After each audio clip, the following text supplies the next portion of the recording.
My name is Claire Morrison. I'm 23 years old, and up until recently, I lived in Charleston, South Carolina, though calling it my house feels like a lie. It's a crisp, white colonial-style home at the end of a cul-de-sac, tucked behind live oaks that stretch over the road like tired arms. Tourists love Charleston. It's charming, historical, clean, almost cinematic. But like a lot of places that look perfect in photos, it's all surface. Shiny floors, polished brass handles, smiling neighbors who keep secrets behind plantation shutters. That house was no different. I didn't grow up in it. Not really. We moved in after my dad remarried 3 years ago, right after he met Elena. She was beautiful in that surgically symmetrical, magazine cover way. Her heels were always sharp, her lipstick always matte, and her phone always in her hand. She came from New York, or at least that's what she liked to tell people, though I never found out exactly where. Somewhere where women use phrases like clean aesthetic and brand partnerships in real life. And then there was Sophie, Elena's daughter, my stepsister, 16 years old with sun-bleached hair, perfect teeth, and a social media following big enough to get sent free skincare products every week. She had that soft, likable energy people mistake for innocence. But Sophie had claws small, sharp, and always tucked just beneath the surface. My dad adored her. I think he saw the daughter he never had in her, which was ironic because I was right there the whole time. So when they announced they were taking a week-long vacation to San Diego, I already knew what that meant. They were going without me. They booked it like it was a business trip. Elena sent me a short text, going to California for spring break. Just the three of us. Hope you don't mind it wasn't a question. And it sure as hell didn't read like a mother figure reaching out. More like a boss giving notice. I didn't cry. I didn't even argue. What would have been the point? They left on a Thursday morning, early. I heard them dragging their designer luggage down the hallway around 5:30 a.m. The soft hum of Elena's voice blending with Sophie's giggles. I stayed in bed, didn't bother to come out. When I finally walked into the kitchen a few hours later, there was a single $100 bill on the counter with a sticky note that read, "For groceries." That was it. No goodbye. No instructions. Just silence and the echo of a door that had already closed behind them. At first, I just stood there. The house was quiet. Not the comfortable kind. The kind that buzzes in your ears and makes you feel like something's wrong, even when everything looks normal. I walked to the living room and stared at the empty space where Elena's laptop usually lived. I stared at the 2 coffee mugs still in the sequin floral, one matte black, and then looked around at all the photos on the wall. Photos of them, the new family, vacations, Sophie's cheer competitions, Elena at a vineyard in Sonoma, leaning into my father's chest like they were teenagers. I wasn't in a single one of them. You ever stand in your own kitchen and feel like a stranger? Like the house knows you don't belong there? That was the feeling. Cold, hollow. Like something just barely out of place, but so wrong you can't stop looking at it. I moved through the house slowly. Elena's perfume still lingered upstairs, rose water and vanilla. Her walk-in closet had become a temple to her curated life. Everything color-coded. Shoes ranged like art. Her bathrobe draped over the edge of the bed like she'd stepped out of a magazine. Sophie's room was a tornado of pink and beige and fox fur textures. Posters of bands I'd never heard of, and a makeup vanity lit like a film set. And then there was the office. My dad's home office had always been locked. From the moment we moved in, it was his space. No one went in. Not me. Not Elena. It was the one rule he never broke. The one place he kept off limits. Even when everything else in the house was up for Elena's redesign, I stood outside that door for a long time, fingers resting on the knob, half hoping something would turn. It didn't. I tried again. Nothing. Of course it was locked. It always was. I backed away, slowly. My heart was pounding, and I didn't even know why. It's not like I was doing anything wrong. Not yet. But the silence around me had shifted, grown heavier. That's when I looked back at the kitchen counter. That $100 bill just sat there like an insult. Like I was a house sitter they'd hired to water the plants. I picked it up, turned it over, then threw it down again. It wasn't anger I felt. Not yet. It was something colder. Something still and sharp and patient. The kind of emotion that doesn't explode. It waits. It plans. I knew in that moment that I couldn't just sit there and pretend this was normal. I wasn't going to be the girl who got forgotten in the big white house while everyone else lived out their curated vacation lives. They'd left me behind without a second thought. And I wasn't going to let them come back to everything just the way they left it. That night, I lay awake in bed, staring at the ceiling, listening to the hum of the refrigerator downstairs. I didn't turn on any lights. I didn't scroll on my phone. I just thought. And I made a list.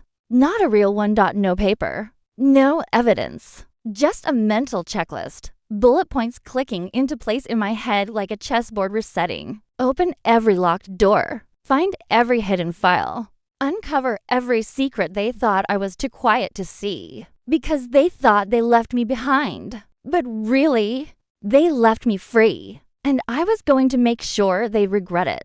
The first 2 days after they left, I kept things simple. I played my role. The obedient daughter. The overlooked roommate. The ghost of the house. I ordered takeout from the little diner 2 blocks away Mason's, the one with cracked red leather booths and coffee that always tasted burnt. I wore my dad's oversized Vanderbilt hoodie like a shield, letting the sleeves hang past my hands. I didn't touch their rooms, didn't even go upstairs except to sleep. But that locked door at the end of the hallway, his door, it started to feel louder. Like it was watching me. I tried to ignore it. I really did. But the longer I stayed in the house alone, the harder it got to pretend that everything was fine. By Saturday night, I was done pretending.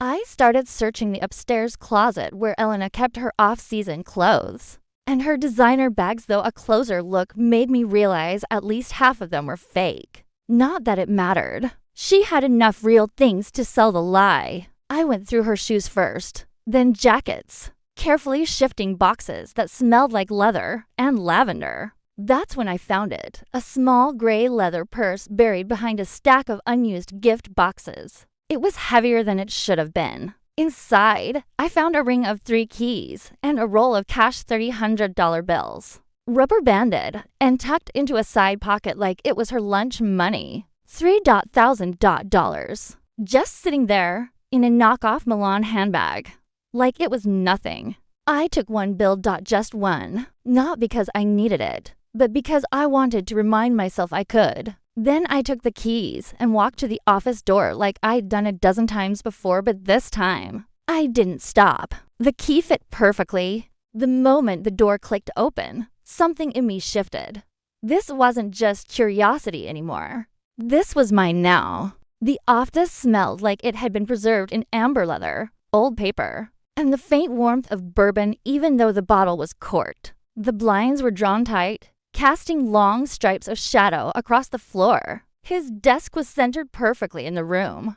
Dark mahogany with brass handles, polished to a shine so clean I could see my reflection in it. Here were 2 file cabinets tucked against the wall, a bookshelf full of law books and business titles, and a thick Persian rug that muffled every step I took. I went straight to the gun safe. I already knew the code. My birthday. Classic dad. He thought he was clever. The heavy steel door swung open slowly, and I stared at the contents. A Glock 19, a few extra magazines, and a leather-bound notebook with a red ribbon marker. I didn't touch the gun. I wasn't stupid. But the notebook? That was meant for me. I sat in the leather chair and opened it. My hands were cold, but my heart had gone quiet. No pounding, no panic, just focus. At first, the entries looked innocent.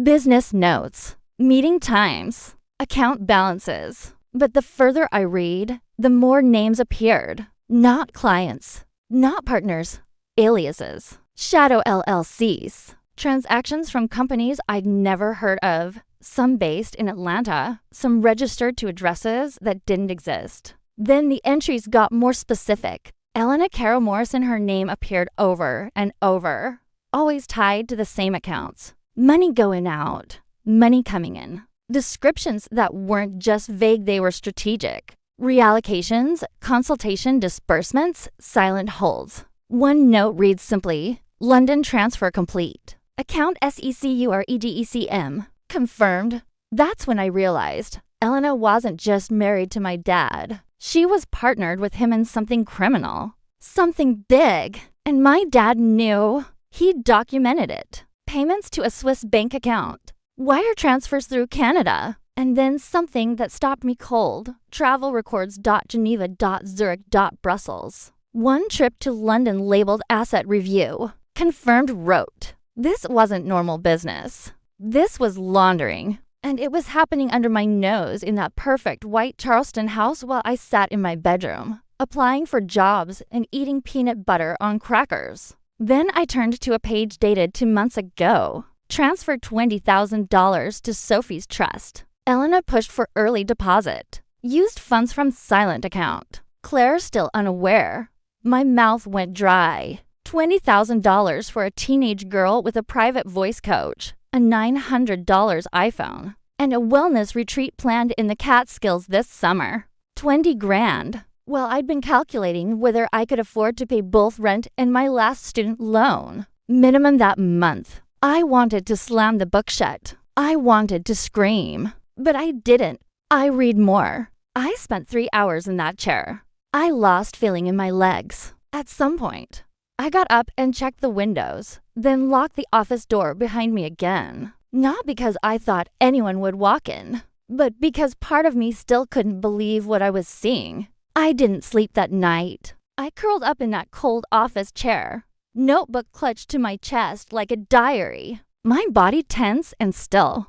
By morning, the sun had cut through the blinds like a scalpel. The world outside went on like it always did. Kids rode their bikes past the mailbox. Neighbors walked their dogs and waved at passing cars. The birds chirped. The air smelled like jasmine and fresh-cut grass. And inside the Morrison house, everything had changed. I stared at the wall, at the bookshelf, at the untouched gun safe. And I knew one thing for sure. They went on vacation thinking I'd be right where they left me. But when they came back, they'd find a different Claire. One who knew where the money was. One who had proof. One who wasn't going to be their little secret anymore. They were due back in 5 days. And 5 days was more than enough. By Sunday evening, I wasn't just thinking anymore.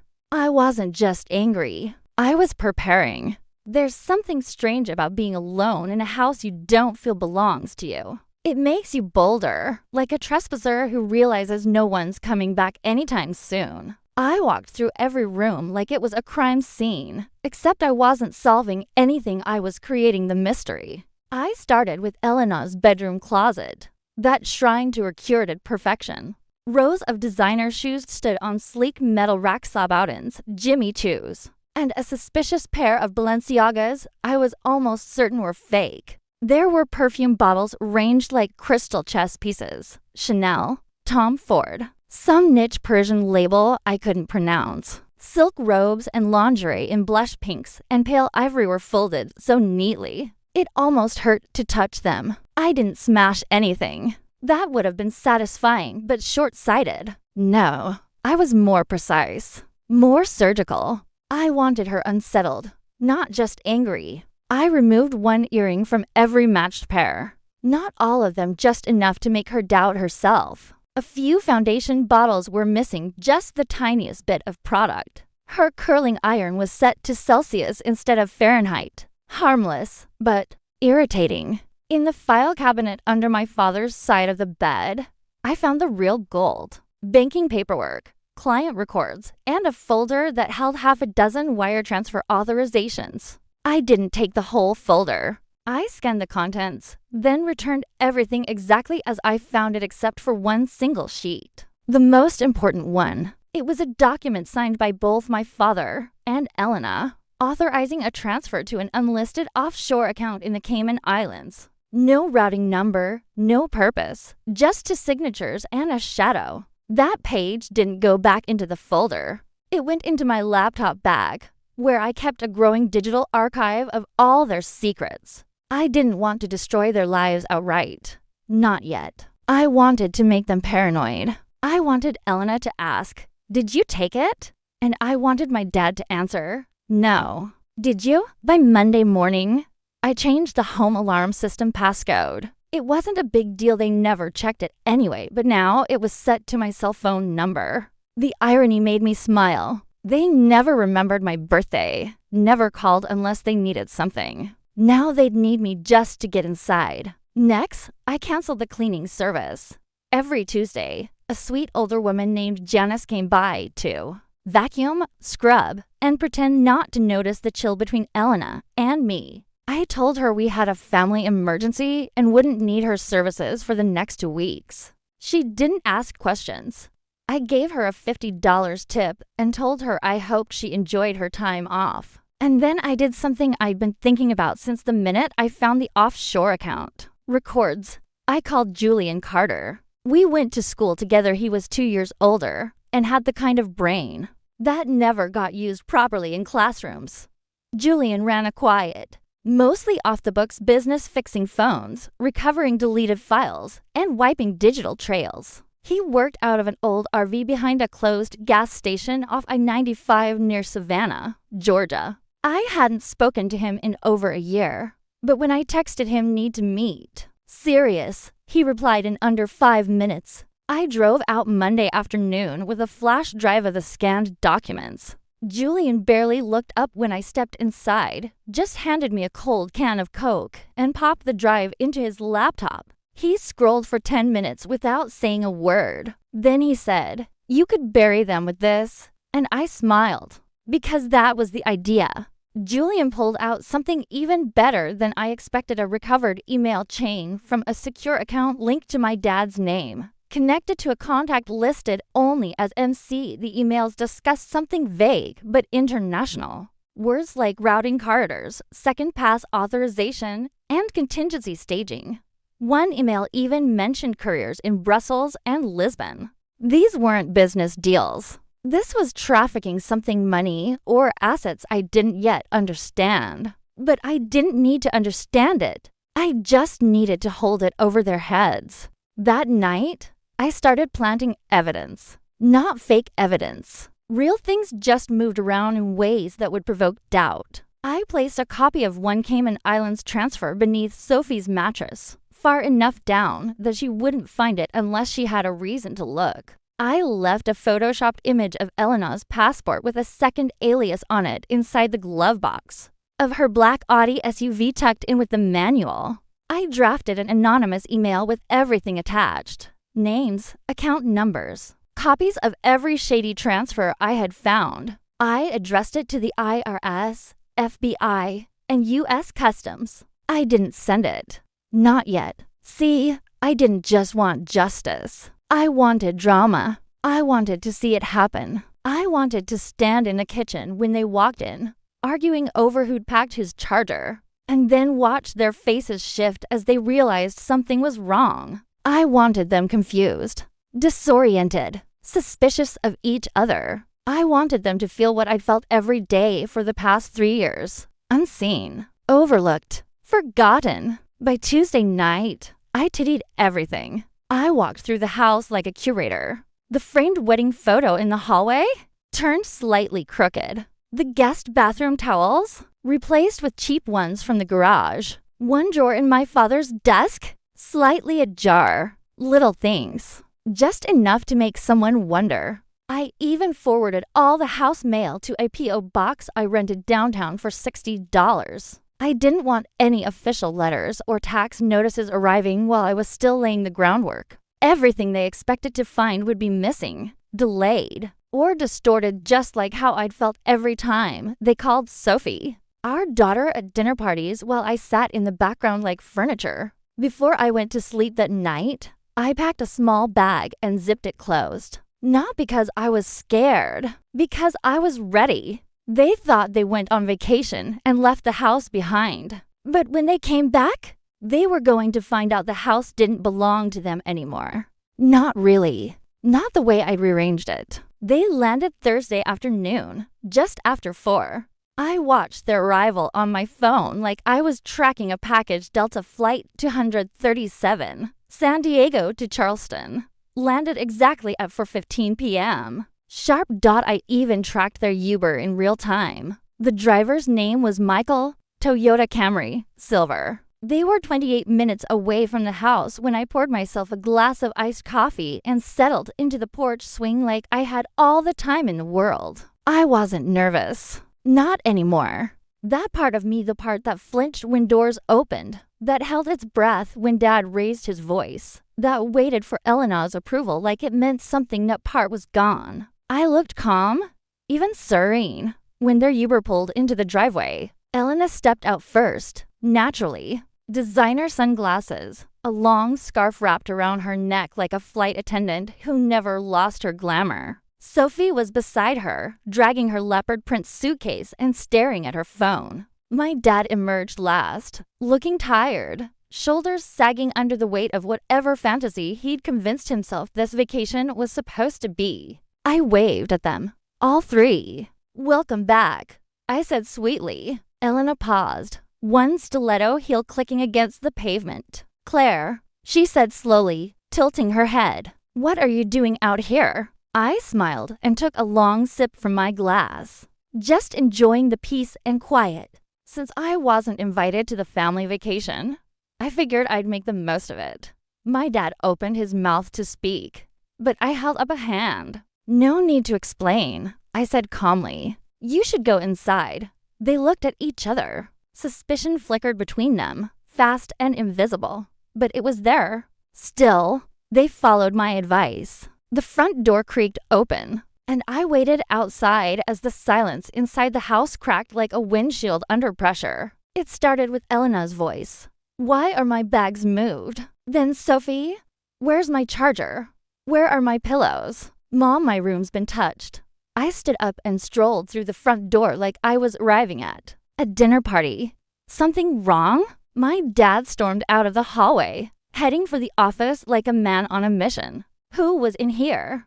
He snapped. Who touched my desk? His eyes snapped to me like a magnet. The mask of calm authority he always wore slipped, just a little. I raised an eyebrow. "What exactly are you accusing me of?" "You know damn well." He started. "No, I got in. I don't. But maybe you can explain it to Elena. Maybe you can tell her about the silent account. The $20,000 you moved into Sophie's trust. Or maybe she can tell you." I turned to Elena. "Why her passport has 2 names on it." The room went quiet. Heavy, tense. You could almost feel the walls listening. Sophie's eyes darted between us, confused and scared, like she'd walked into someone else's nightmare. I walked to the kitchen, opened my laptop slowly, deliberately, and turned the screen toward them. "Don't worry," I said. "I haven't sent anything yet. Not the documents, not the emails, not the files. They're just sitting here. Ready?" Elena's voice was tight when she finally spoke. "Ready for what?"